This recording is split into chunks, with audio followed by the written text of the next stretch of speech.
In terms of new gen shonen series, a standout force has been Jujutsu Kaisen, and for good reason. This series has become a global phenomenon, becoming the highest selling manga in the past 2 years, even beating out Demon Slayer and One Piece, which has been out longer than I've been alive. Side note, I'm a week younger than One Piece.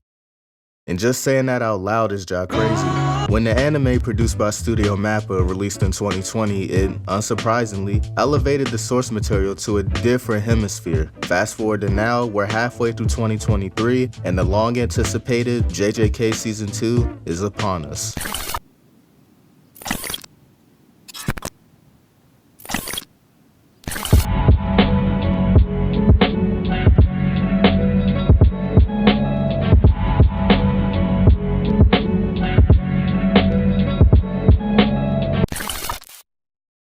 After the release of Jujutsu Kaisen 0, news regarding Season 2 was sparse to almost non-existent, fans eagerly waiting for more anime content to enjoy, and rightfully so. Season 2 was an instant hit with manga readers and new fans alike. Amazing to think about considering it aired during COVID. Fresh off of directing The God of High School, Sung-Hoo Park beautifully executed what makes the manga special and transitioned it to the series. Because of the strong adaptation, I was wondering, man, how the fuck are they gonna top this? Man. How long is the wait for Season 2 about to be? Man. How are the MAPPA animators not dead yet? 3 years of these recurring thoughts. 3 long years. 1,095 days.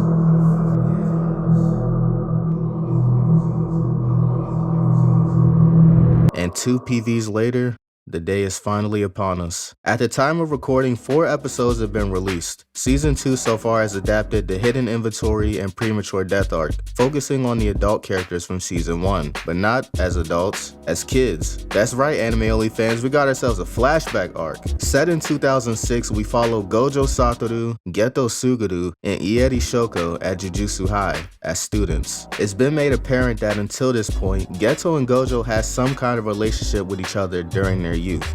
How you take that is how you take it. Though not fleshed out in Season 1, we got a little taste of it in the movie, and now with Season 2, we fully get to experience the camaraderie of the two, and what events led to the present time. This arc is simple. Gojo and Geto are called upon by Tengen to find the next star plasma vessel. Because Tengen's curse technique causes his body to rewrite itself, every few years he must assimilate with a new vessel to prevent that from happening and to keep his body intact. The two must find Riko Amanai, the next vessel, and bring her to Tengen to be assimilated. However, they're on a time limit as her location is leaked with 2 groups on her back, wanting her dead or alive. Those groups being Q and the Time Vessel Association. We're immediately immersed into the world with an introductory monologue from Geto, describing what we'll see as the episodes release week by week. He's roaming around at night, exercising and absorbing curses in a pitch black alley. Wait a minute. This is oddly familiar for some reason. Slowly but surely you see his descent into madness. The extremely colorful description of the cursed spirit's taste is a perfect contrast to the bleak world around him. Transition to Urahime and Meimei on their way to exorcise a curse in an abandoned mansion. When out of nowhere, they're trapped on the first floor with no way of escape. This is oddly familiar. I'm getting some kind of deja vu and I can't put my finger on it for some reason. So the two make it out, and 2 days have passed as we're introduced to our main trio. Gojo and Geto get the scoop about Riko from Principal Yaga, who at the time was their teacher. They save her from getting captured by the group Q, and we are introduced to our villain of the arc, Toji Fushiguro, or Megumi's brother, said this person. Brother? A deadbeat, jobless bounty hunter hired by the Time Vessel Association to assassinate Riko.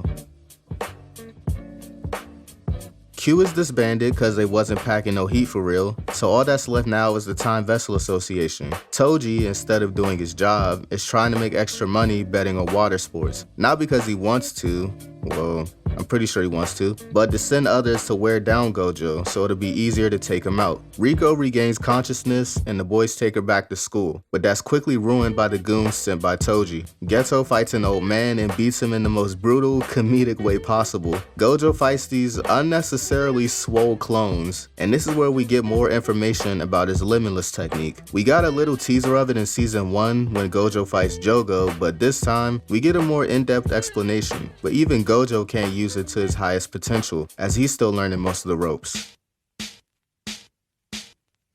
Riko's maid Kuroi gets kidnapped, so Gojo, Geto, and Riko proceed to save her. It's shown as a quick gag because they're actually on a beach in Okinawa, waiting to drop off Riko to Tengen. They're spending their last few days together, doing as much as they possibly can. However, they're still on high alert, especially Gojo, who hasn't slept and has been using his curse technique non-stop. Day 3, the crew has made it to Jujutsu High safe and sound. That is, until the second Gojo turns off his technique and walks Toji, stabbing Gojo square in the chest. I don't know how no one heard his big ass. He must have been on some tiptoeing in my Jordans type of timing. He definitely learned from his last encounter when meeting Gojo as a child for sure. Thus begins round 1, with Toji actually being a challenging, formidable opponent. With a heavenly pact granting him insane speed and an array of different curse tools and spirits at his disposal, he's an insanely strategical fighter. We get the first instance of Gojo's curse technique amplification blue, essentially wiping out the battle arena and any hiding places in sight. Toji reappears on the fly,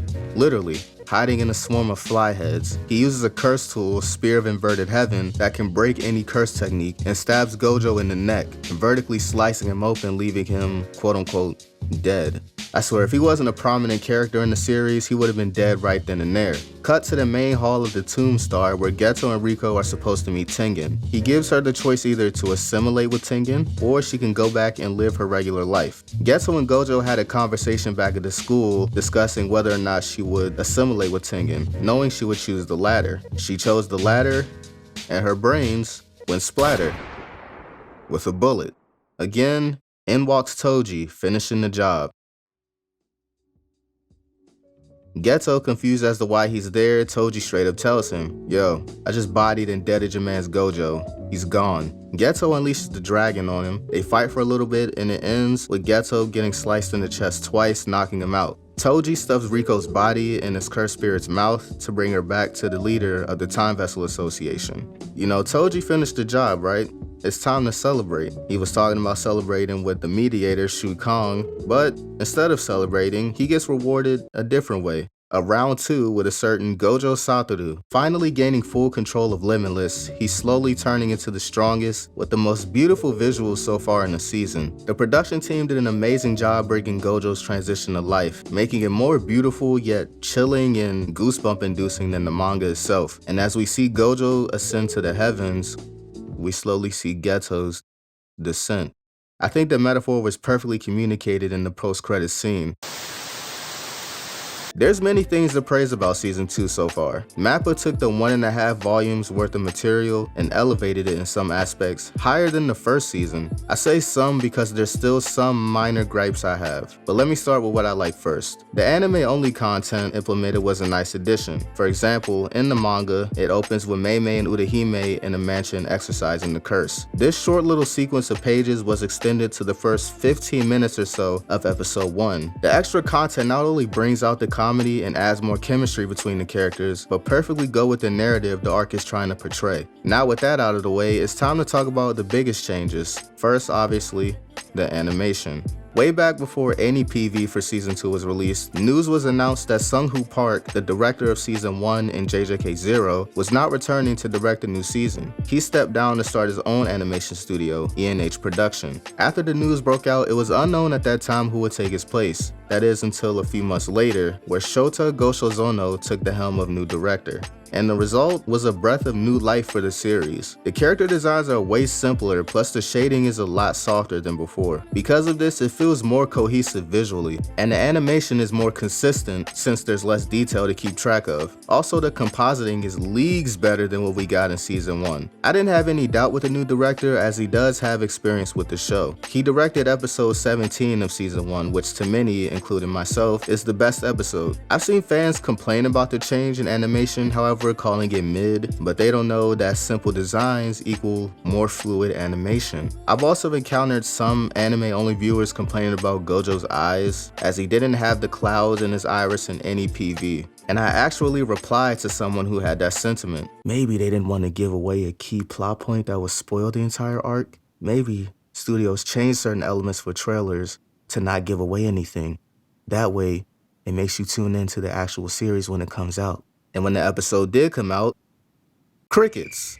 That's why anime-only fans need to stop running off at the mouth and be patient. Some gripes I did have regarding this arc were the fights, funny enough. I think some of the fight sequences could have been a little longer. I wish they took more creative liberties with them like the previous season. Maybe they were saving time and energy for the Shibuya incident, and if that's the case, I fully understand. But as it stands currently, I like season 1's fight scenes more. But this arc is kinda like the calm before the storm, so saving the Sakuga for the second core would be a smarter idea. Lastly, how the Honored One panel was adapted was a bit of a letdown. When reading this arc a few years ago, a lot of readers were looking forward to seeing this adapted, as it's one of, if not the hardest JJK panel Gege's ever drawn. What we got was fine, but in my opinion, it would have looked cooler with the perspective that we got in the manga. Overall, solid start to the season. This was a nice introduction of what's to come with the second arc. With the simpler art style, the comedic moments hit harder, the overall animation is cleaner and more colorful. The cast does an amazing job with the performances, especially Yuichi Nakamura, Takahito Sakurai, and Takehito Koyasu as Gojo Geto and Toji respectively. Gosho Zono does an amazing job with the direction of the series. With him at the helm, it breathes new life into the series we know and love. He stated in interviews that this is how he envisioned the first season being in terms of the visuals, and to see that vision finally come to fruition is a nice change of pace. Besides the few gripes I had, which were just little nitpicks as a manga reader, this is an upgrade from last season, fueling my excitement and intrigue with how they adapt the Shibuya incident. But what are your thoughts on Core 1 of JJK Season 2, and how excited are you for the second core? I'd love to hear your comments down below. Also, like and subscribe if you rocked with the video. Till next time, deuces. I don't need no one else. With you don't need